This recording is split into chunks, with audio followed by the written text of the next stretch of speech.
बिंदिया माथे शोभे काजरावा शोभेला त्रिशूल हाथे शोभे पहाड़ावा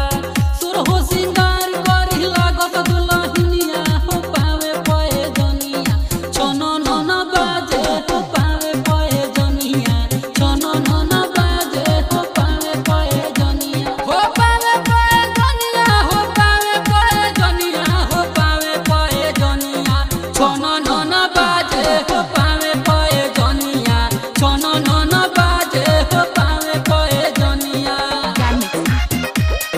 पावे पए जनिया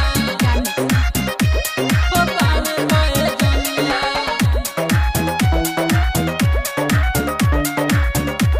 हो पावे पए जनिया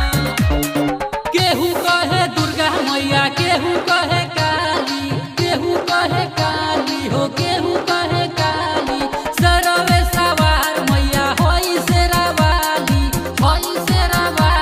हो होई शेरावाली चम चम चमकेला चंद्र बदनिया हो पावे पए जनिया छनो नन बाजे हो पावे पए जनिया छनो नन बाजे हो पावे पए जनिया हो पावे पए जनिया हो पावे पए जनिया हो पावे पए जनिया छनो नन बाजे हो पावे पए जनिया छनो नन बाजे हो पावे पए जनिया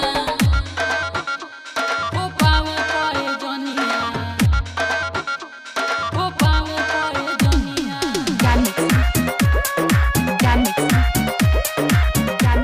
हो पावे पए जनिया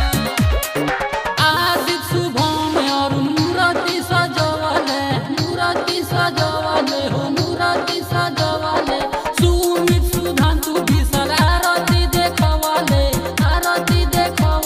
हो आरती देखवले झूमी झूमी गावतारे साहिद भजनिया हो पावे पए जनिया छनो नन बाजे हो पावे पए जनिया छनो नन बाजे हो पावे पए जनिया हो पावे पए जनिया हो पावे पए जनिया हो पावे पए जनिया छनो नन बाजे हो पावे पए जनिया छनो नन बाजे हो पावे पए जनिया छनो नन बाजे हो पावे पए जनिया